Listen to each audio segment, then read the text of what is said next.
Good morning students. आज बिल्कुल एक फ्रेश टॉपिक हम शुरू करने जा रहे हैं। चैप्टर तो आपको पता ही है, चैप्टर क्या चल रहा है। चैप्टर चल रहा है थर्मल प्रॉपर्टीज ऑफ मैटर।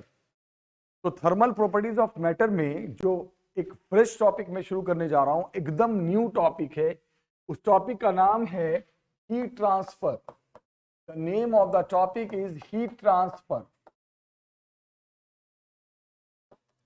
अब यहां पर सबसे पहले यह समझना है कि पहली बात तो ये क्लियर कर लो सब लोग कि हीट फ्लो क्यों करता है। तो ये बोलोगे सर हीट फ्लो करता है due to the difference of temperature.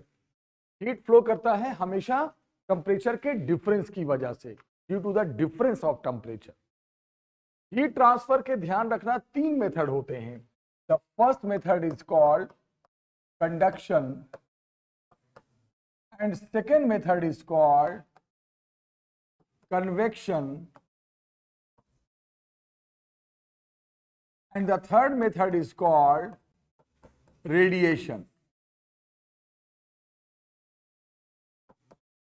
तो जब हीट ट्रांसफर होते हैं तो उसके तीन मेथड हैं हमारे पास, conduction, convection and radiation. Conduction के बारे में बताया जाता है कि ये जो हीट ट्रांसफर होता है ये होता है सॉलिड मीडियम में।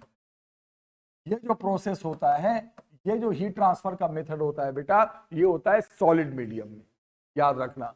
और कन्वेक्शन में बताया जाता है कि इस प्रोसेस को जो हम यूज करते हैं वो करते हैं इन लिक्विड मीडियम। और रेडिएशन के बारे में बताया जाता है बच्चे कि ये जो हम मेथड यूज करते हैं ये यूज करते हैं, ध्यान से सुनना, इन गैसेस मीडियम। ठीक है, तो यहां पर एक बात तो क्लियर कर लो, एक मिनट माइक से कर लूं मैं। यहां पर एक बात तो क्लियर हो गया कि हीट ट्रांसफर के तीन मेथड होते हैं। एक होता है कंडक्शन, एक होता है कन्वेक्शन और एक होता है radiation. Conduction method solid medium में जब हीट ट्रांसफर हो तो उसे कंडक्शन मेथड कहते हैं। लिक्विड मीडियम में जब हीट ट्रांसफर हो तो उसे हम कन्वेक्शन मेथड कहते हैं। और गैसेज मीडियम में जब हीट ट्रांसफर होता है तो उसे हम रेडिएशन मेथड कहते हैं। ये तीन मेथड हैं हमारे पास हीट को ट्रांसफर करने के। वन बाय वन हम सब पढ़ेंगे। सबसे पहले हम पढ़ने जा रहे हैं कंडक्शन। तो अगर आपसे कोई पूछता है कि व्हाट इज कंडक्शन मेथड, ये कंडक्शन मेथड क्या चीज है, इसको समझाओ, तो कहा यह जाता है कि कंडक्शन मेथड के बारे में कि कंडक्शन मेथड वो हीट का ट्रांसफर मेथड है, पहली बात फिर से सुन लो, सॉलिड मीडियम में। दूसरी बात ये भी सुन लो, यहां होता क्या है, यहां पर बोलोगे कि यहां पर हीट का ट्रांसफर होता है। Here heat transfer take place, here heat transfer take place. Obvious सी बात है, यहां हीट का ट्रांसफर होता है विदाउट, ये देखा बहुत इंपॉर्टेंट बात है, without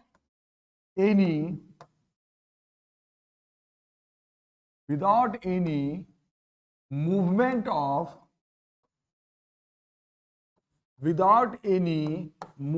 of, particle of medium. इसमें पार्टिकल, जो मीडियम के पार्टिकल्स होते हैं उसका कोई मूवमेंट नहीं होता। जैसे एग्जांपल बताता हूं, हम एक रॉड ले लेते हैं। रॉड कैसा मीडियम है, सॉलिड मीडियम। उसको आप फायर में, आग में डाल दो, एक एंड उसका फायर में रख दो, तो आपने देखा होगा दूसरे एंड पे जो हमने जहां पे पकड़ रखा है वहां पे भी हाथ में जलन सी होने लगती है। क्यों? क्योंकि हीट का फ्लो हो गया from that end to this end. लेकिन सिर्फ हीट फ्लो किया है, कभी ऐसा तो नहीं देखा होगा कि हीट के साथ साथ जो सॉलिड मीडियम है उसके पार्टिकल्स भी मूव कर गए। नहीं, हीट फ्लो करता है लेकिन जो मीडियम के पार्टिकल्स हैं उनमें कोई मूवमेंट नहीं होता, वो जहां है वहीं के वहीं रहते हैं। That is called conduction method, इसको कहते हैं कंडक्शन मेथड। तो सॉलिड मीडियम में जो मेथड होता है हीट ट्रांसफर का, उसे हम कंडक्शन मेथड कहते हैं। और यहाँ हीट ट्रांसफर होता है, सिर्फ हीट का ट्रांसफर होता है। बार बार रिपीट कर रहा हूं हम, यहाँ पे सिर्फ हीट का ट्रांसफर होता है, ना कि पार्टिकल्स ऑफ द मीडियम। जो मीडियम के पार्टिकल्स है वो वहीं के वहीं है, सिर्फ हीट का फ्लो हो रहा है। ऐसा तो नहीं है कि रॉड में हीट आ रही है तो रॉड के पार्टिकल्स भी घूम के आ जा रहे हैं हमारे पास, नहीं। Only the heat will transfer without any movement of the particles of the medium. Particles of the medium का कोई मूवमेंट नहीं होता। इस मेथड को हम कहते हैं कंडक्शन। अब कंडक्शन जब आपने इतना समझ लिया है, जब इतने मेथड को आपने देख लिया है, अब मैं इसको हटा देता हूं। देखो अब यहां पर क्या पॉइंट में पढ़ाने जा रहा हूं, सुनो अब आप।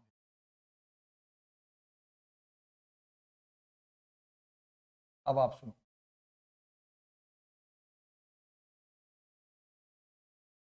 बच्चे सबसे पहले मैं आपको एक बात बता दूं कि एक पॉइंट है, जरा इसको क्लियर कर लेते हैं।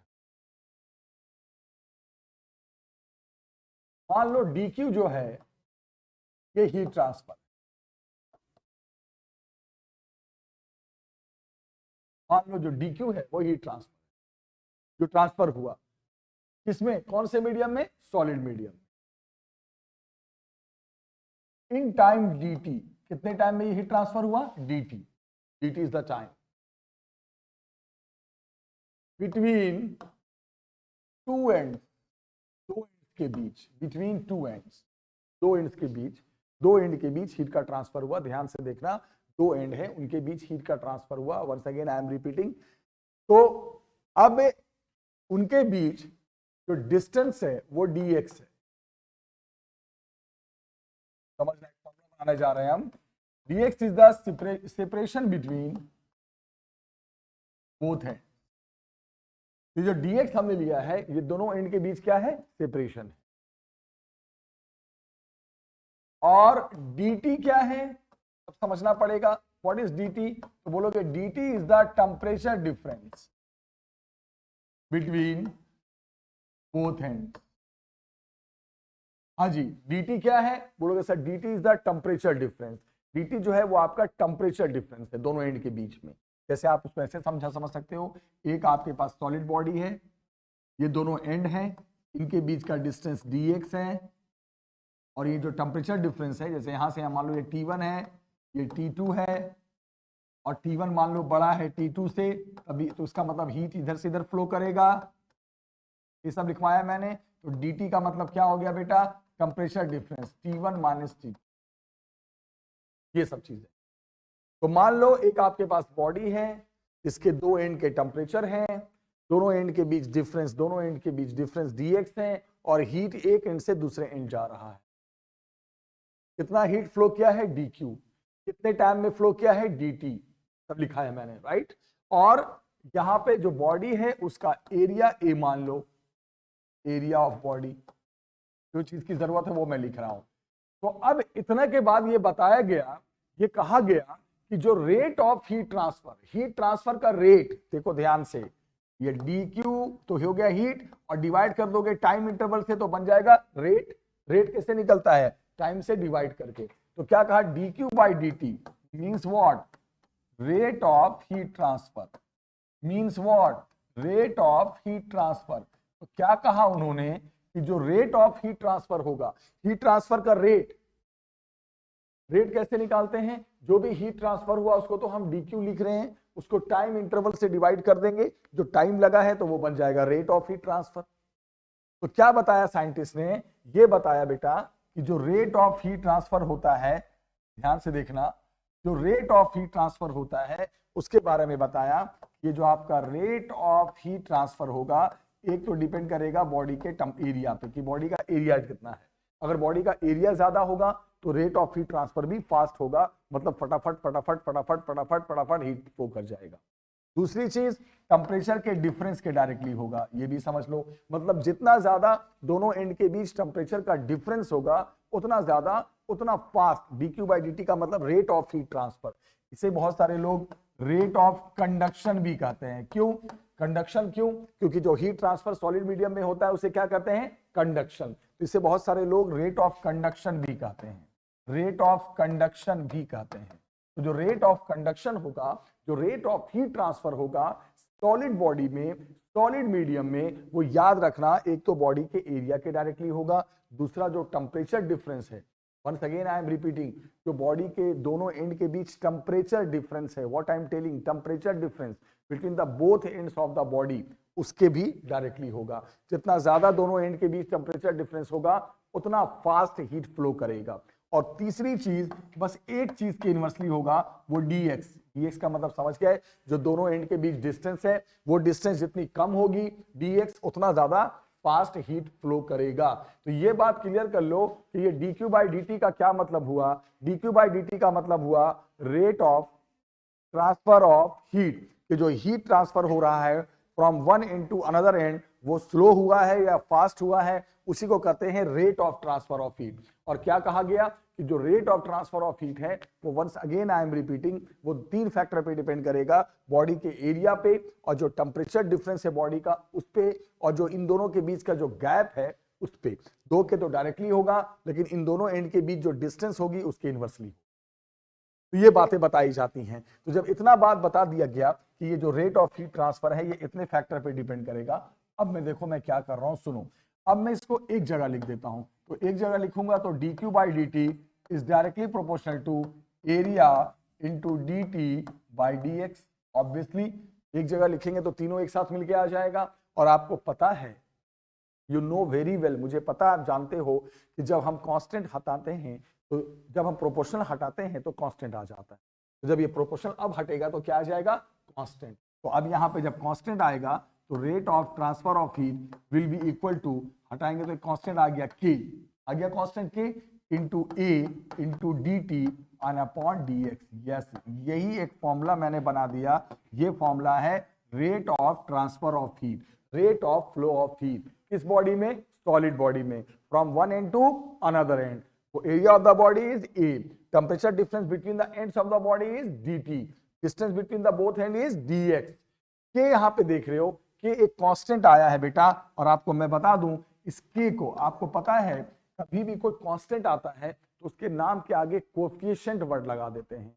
कभी भी कोई कांस्टेंट आता है तो उसके नाम के आगे हम क्या लगा देते हैं, कोएफिशिएंट। तो इस K को कहा जाता है, ध्यान से सुनना, this K is called coefficient, coefficient of thermal conductivity. Yes, यही मैं बताना चाह रहा था। इस कांस्टेंट को कहते हैं कोएफिशिएंट ऑफ थर्मल कंडक्टिविटी। अगर आपसे कोई पूछ दे कि ये के तो कांस्टेंट है, लेकिन कांस्टेंट के आगे आपने हमेशा देखा है कि कोएफिशिएंट बोला जाता है, कोएफिशिएंट। अब टॉपिक कौन सा पढ़ा रहे हैं, थर्मल कंडक्शन, तो कोएफिशिएंट ऑफ थर्मल कंडक्टिविटी। और ये जो के है, याद रखना, ये फिक्स नहीं होता, ये चेंज होता है, it changes according to nature of material. मतलब जो वो सॉलिड बॉडी जिस मटेरियल का बना है उसके नेचर के हिसाब से चेंज होगा ये कांस्टेंट। जैसे मान लो रॉड आयरन की है तो आयरन का अलग कांस्टेंट होगा, मान लो रॉड कॉपर का है तो उसका अलग होगा, मान लो रॉड एल्युमिनियम का है तो उसका अलग होगा। तो ये जो कांस्टेंट है हर मटेरियल के लिए अलग अलग होता है, ये ध्यान रखना इस बात का। और ये रहा आपका कांस्टेंट। अब यहाँ पे कांस्टेंट की अगर यूनिट पूछा जाए तो यूनिट भी आप बता सकते हो। तो ध्यान से सुनो, फॉर्मूला क्लियर करो, ये बहुत इंपॉर्टेंट फॉर्मूला है। किसका, rate of transfer of heat, किस बॉडी में, सॉलिड बॉडी में, कहां से कहां, from one end to another end. अब आपसे कोई पूछा जाए कि भाई इसका फॉर्मूला क्या है, सॉरी इसकी यूनिट क्या है, तो बोलोगे सर बहुत आसान है, के की यूनिट हम निकाल सकते हैं। कभी भी किसी की यूनिट निकालनी है ना तो एक तरीका बता देता हूं, इसको अलग कर लो, बाकी सबको इधर शिफ्ट कर दो। तो क्या हो गया, dq into dx upon area into change of temperature into change of time. क्या क्या मैंने के को अलग कर लिया। अब देखो यूनिट लिख देते हैं, ये है क्या, हीट, हीट की यूनिट क्या हो जाएगी बेटा, जूल। ये है थिकनेस, इसकी यूनिट हो जाएगी मीटर। ये है एरिया, इसकी यूनिट हो जाएगी मीटर स्क्वायर। ये है टेम्परेचर डिफरेंस, इसकी यूनिट होगी केल्विन। ये है टाइम, इसकी हो गई सेकंड। सबका यूनिट लिख दिया। अब कुछ कट रहा है तो काट दो, 1 मीटर से 1 मीटर स्क्वायर कट गया तो इसकी जो यूनिट बन गई, फाइनली यूनिट बन गई कांस्टेंट की, वो देखो क्या बन गया, जूल पर मीटर पर केल्विन पर सेकंड। बस खत्म हो गया, ये इस कांस्टेंट की यूनिट होगी। यूनिट कभी रटते नहीं है, यूनिट फॉर्मूले से ही निकाल देते हैं, बस उसको एक तरफ कर दो, बाकी इधर शिफ्ट कर दो, खत्म हो गया। ये कैपिटल T फॉर टेम्परेचर है और स्मॉल t फॉर टाइम है, ध्यान रखना, कहीं दोनों को टाइम टाइम मत समझ जाना। अब जब ये फॉर्मूला आपने पढ़ लिया, ये सब चीज सीख लिया आपने, तो आपको मैं एक बात बता देता हूं, बहुत इंपॉर्टेंट बात बताता हूं, ध्यान से देखिएगा। बात यहां पर ये है कि ये जो dq है बाई dt, इसे आप क्या कह रहे हो, rate of transfer of heat. एक बात सुनो, इसका एक नया नाम भी है, इसे हम थर्मल करंट भी कहते हैं, इसे हम थर्मल करंट भी कहते हैं बेटा। This is also called the thermal current. बोलोगे सर थर्मल करंट, यस। जिस तरह rate of flow of charge आपने पढ़ा होगा पहले, चार्ज के फ्लो से इलेक्ट्रिक करंट बनता है, उसी तरह हीट के फ्लो से भी एक करंट बनता है। नई चीज सिखा रहा हूं। तो जो जिस तरह rate of flow of charge, जब चार्ज फ्लो करता है तो उसका जो रेट ऑफ फ्लो होता है वो इलेक्ट्रिक करंट कहलाता है। उसी तरह जब rate of flow of heat, heat के फ्लो से भी थर्मल करंट बनता है। थर्मल पावर जो आपने सुना NTPC, national thermal power corporation, वहां ऐसे तो करंट बनाए जाते हैं थर्मल से। तो यहां पे क्या बताया गया बेटा, rate of flow of heat, rate of flow of heat भी एक करंट कहलाता है। तो इस पूरे को हम एक और नाम से जानेंगे, थर्मल करंट भी कहेंगे। इसके तीन नाम हो गए, थर्मल करंट या rate of conduction. Rate of conduction, conduction का मतलब समझ में आ ही गया, दो ही नाम समझो ना। कंडक्शन का मतलब वही हो गया rate of transfer of heat in solid medium. तो अब ध्यान से सुनना, कभी अगर पेपर में पूछ दिया फाइंड द थर्मल करंट, अब परेशान हो गए थर्मल करंट क्या है, तो समझ जाना वो पूरा ये पूछ रहा है, पूरा पूछ रहा है, dq बाई dt पूछ रहा है। और सुनो नई बात, जैसे ये क्या है dt, dt का मतलब क्या हो गया, चेंज ऑफ टेम्परेचर। dt का मतलब क्या हो गया, चेंज ऑफ टेम्परेचर। और मेरी बात सुनो, अगर किसी चीज का चेंज हम dx, dx यानी डिस्टेंस के रिस्पेक्ट में देखते हैं, तो इस पूरे को हम एक नाम से बुलाते हैं, इसे कहते हैं टेम्परेचर ग्रेडियंट। इसे कहते हैं टेम्परेचर ग्रेडियंट। याद रखना बेटा, साइंस में किसी भी चीज का चेंज, किसी भी चीज का चेंज डिस्टेंस के रिस्पेक्ट में, dx क्या है, डिस्टेंस ही तो है दो एंड के बीच, इसको इकट्ठा अगर एक नाम से कॉल करोगे तो इसे आप टेम्परेचर ग्रेडियंट कहोगे। साइंस में याद रखना, जैसे मान लो मैंने कहा df फोर्स का चेंज, ये हो गया चेंज इन फोर्स, लेकिन विद रिस्पेक्ट टू डिस्टेंस कर दें, इसको कहेंगे फोर्स ग्रेडियंट। ये सब चीज याद रखना। मैं ये कहना चाह रहा था कि साइंस में किसी भी चीज का चेंज, किसी भी चीज का चेंज अगर नीचे डिस्टेंस के रिस्पेक्ट में है, डिस्टेंस के रिस्पेक्ट में है, तो उसका एक नाम, जो एक सिंगल नाम से अगर कॉल करोगे तो वो कहलाएगा ग्रेडियंट। उसको कहते हैं ग्रेडियंट, याद रखना, दैट इज कॉल्ड ग्रेडियंट। तो dt तो हो गया तुम्हारा सिर्फ टेम्परेचर डिफरेंस, लेकिन अगर डिस्टेंस के रिस्पेक्ट में देख रहे हो तो पूरा एक सिंगल नाम से जब कॉल करोगे इसको, तो हम इसे टेम्परेचर ग्रेडियंट कहते हैं। ये बहुत इंपॉर्टेंट पॉइंट है। तो जिस तरह आपने क्या सीखा, इसको rate of transfer of heat भी कहते हैं, रेट ऑफ कंडक्शन भी कहते हैं, या इसका नया नाम मैंने क्या सिखाया, थर्मल करंट भी कहते हैं। और dt बाई dx को एक नाम से कॉल करना है, सिंगल नाम से बुलाना है, तो हम इसे टेम्परेचर ग्रेडियंट भी कहते हैं, टेम्परेचर ग्रेडियंट। तो ये जो आपने देखा, that was all the formula of, ध्यान रखना ये पूरा फॉर्मूला हमने पढ़ाया rate of transfer of heat का in solid body, not in liquid body, in solid body. अब मेरी बात को ध्यान से देखना, अब आप मेरी बात ये सुनो, इसको मैं हटा दूं, उधर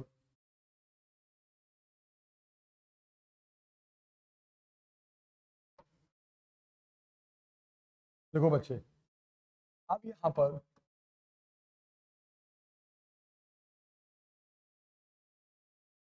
क्वेश्चन है,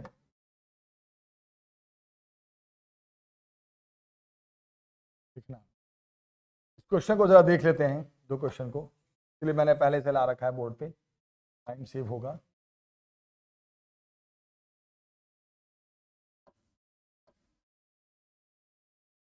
ये क्वेश्चन है बेटा, सुनना अच्छे से, सबसे अच्छा क्वेश्चन, इसी पे क्वेश्चन है, मैं करा रहा हूं, जरा ध्यान से सुनना। इन दोनों क्वेश्चन को कर लोगे तो कॉन्सेप्ट ज्यादा क्लियर हो जाएगा।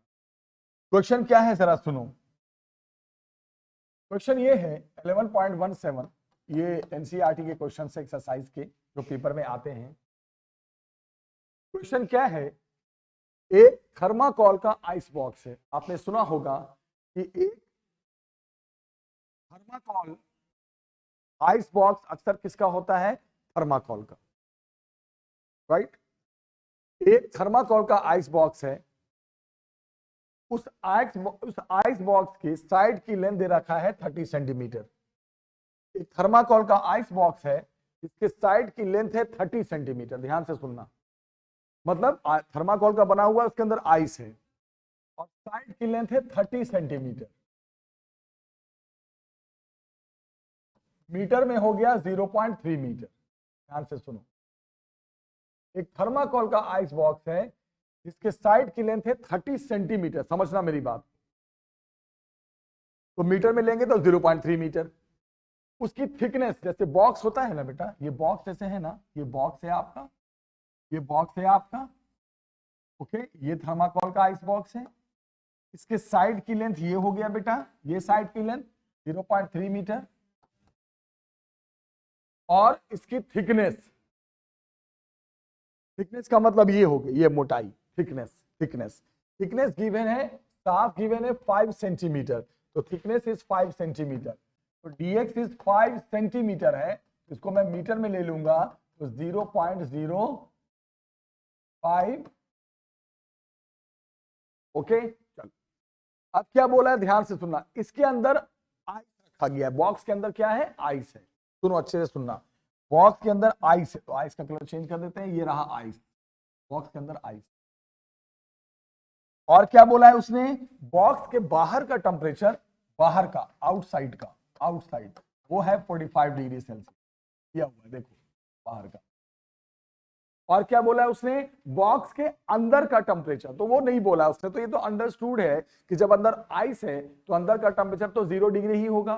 तो उसने क्या बोला, अंदर का टेम्परेचर, इनसाइड, यहाँ का Ti, आई का मतलब इनसाइड है, इनिशियल नहीं है, इनसाइड, तो कितना डिग्री होगा, 0 डिग्री होगा ऑब्वियसली। ठीक है, तो उससे क्या पूछा है और क्या गिवन है, कोएफिशिएंट ऑफ, देखो thermal conductivity, coefficient of thermal conductivity, के की वैल्यू गिवन है, के की वैल्यू क्या गिवन है, देखो बेटा 0.01, और अभी मैंने के की यूनिट लिखवाई थी ना, वही तो है, देखो जूल पर सेकेंड पर मीटर पर केल्विन, जो मैंने लिखवाया था वही यूनिट है, हो गया।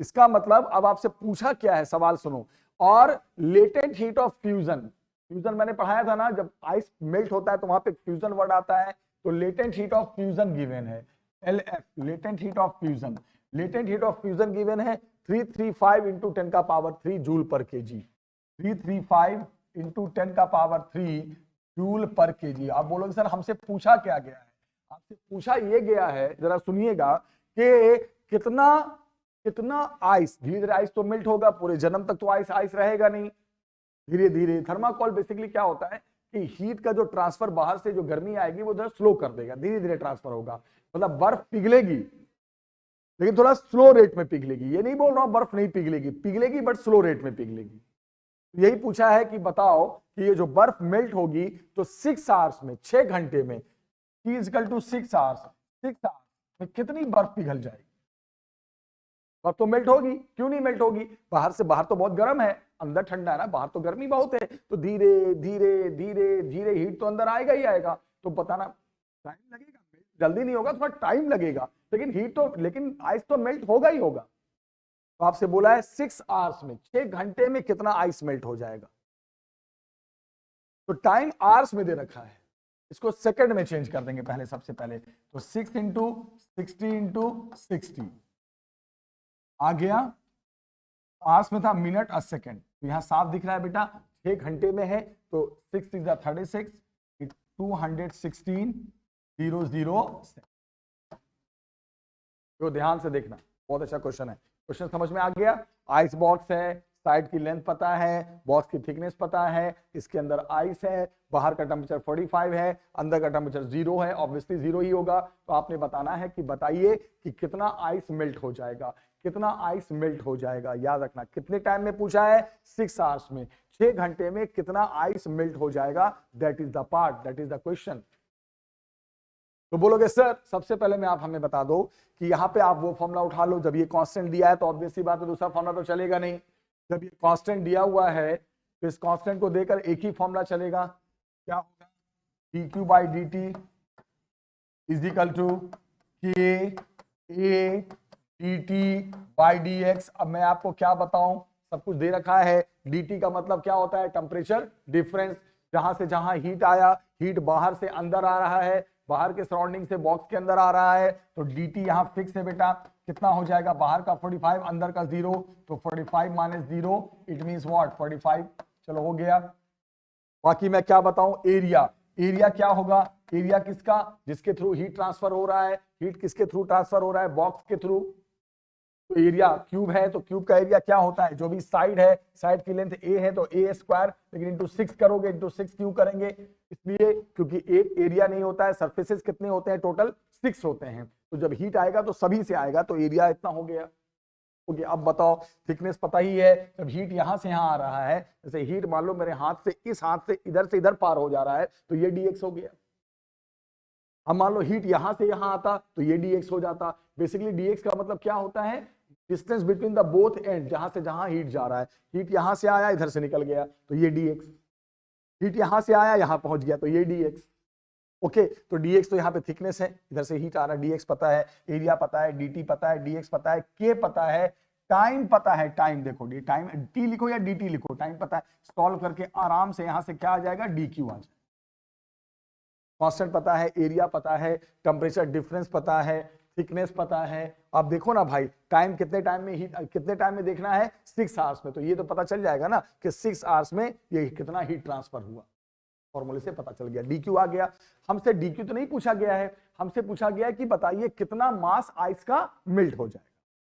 तो अब यहां पे ये पॉइंट क्लियर करो कि हीट जो जाएगा वही तो आइस को मेल्ट कराएगा, ये जो हीट अंदर गया वही, उसी के कारण तो बस पिघल रही है। तो अब क्या बोलोगे सर, अब यहां पे एक काम करो, अब आप एक काम ये करो यहां पर, अब यहां पे काम ये करना है अब आपको कि एक बार dq आ गया, अब ये dq जाकर कर क्या रहा है बॉक्स में, ये सोचने वाली बात है। तो dq जाकर क्या कर रहा है, आइस को मेल्ट करा रहा है, आइस को क्या करा रहा है, मेल्ट। तो आप क्या करोगे, आपको मैंने पढ़ाया था, जिस हीट की वजह से, आपको अच्छे से पता है, जिस हीट की वजह से स्टेट बदलता है तो उसका फॉर्मूला क्या है उस हीट का, याद है, ml।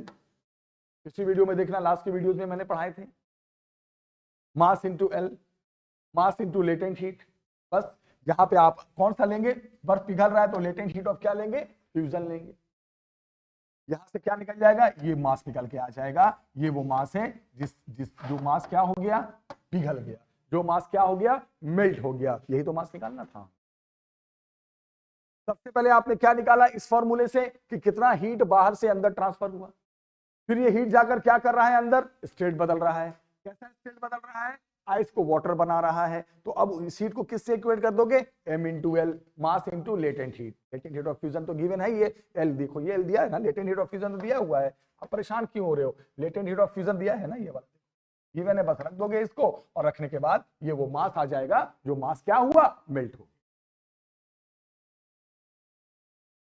अब यहां पर इस क्वेश्चन को आपने देख लिया अच्छे से, मुझे पता है आपको समझ में आ गया होगा। अब यहां पर बच्चे हम एक लास्ट क्वेश्चन देख रहे हैं, मैं इस क्वेश्चन इसलिए करा रहा हूं ना, मैं क्वेश्चन कोशिश करता हूं हमेशा कि आपको क्वेश्चन करा दिया जाए, इसके पीछे वजह यह है, एक मिनट ध्यान से,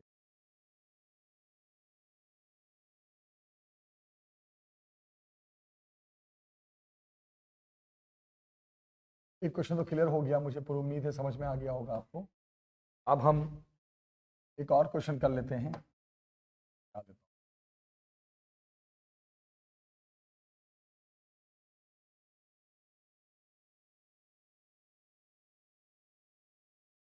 अब यहाँ पे लास्ट क्वेश्चन कर रहे हैं 11.18। It's very good question.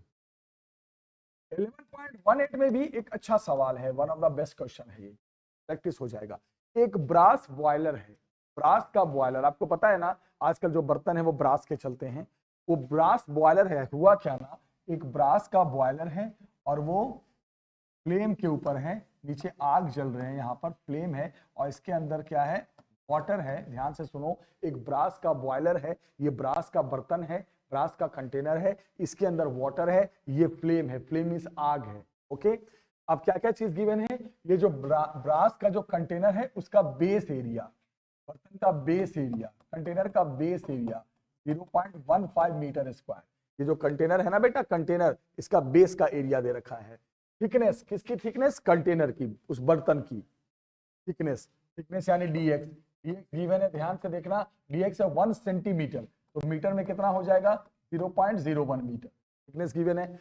उसके बाद क्या बोल रहा है, ध्यान से देखना, ये जब बाहर क्या है, फायर है, आग है, तो सोचने वाली बात है बेटा, बाहर का टेम्परेचर हमें नहीं पता और अंदर का टेम्परेचर तो 100 डिग्री सेल्सियस होगा, तो किसने बोला है कि जो वाटर है ना वो वेपोराइज हो रहा है, धीरे धीरे वेपोराइज हो रहा है, बॉयल हो रहा है, बॉयल हो रहा है बेटा, आपसे उबल रहा है, बॉयल हो रहा है, वेपोराइज हो रहा है, बॉयल होकर वेपोराइज हो रहा है।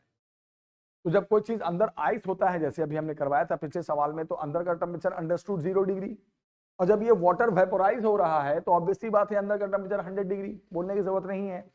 बाहर का टेम्परेचर कितना है ये पता करना है, ये फ्लेम है, क्या है, फ्लेम, फ्लेम का मतलब आग है, तो इस आग का क्या टेम्परेचर है, उस फायर का क्या टेम्परेचर है, ये पूछा है। और क्या चीज गिवन है, जरा सुनो ध्यान से। जो बॉयल हो रहा है वाटर, ये बहुत इंपॉर्टेंट बात है बेटा, जो वाटर बॉयल हो रहा है देखो क्या दिया रेट 6 kg पर मिनट, मतलब 6 kg पर मिनट। सुनो ना, तो ये मास अपॉन टाइम हो गया।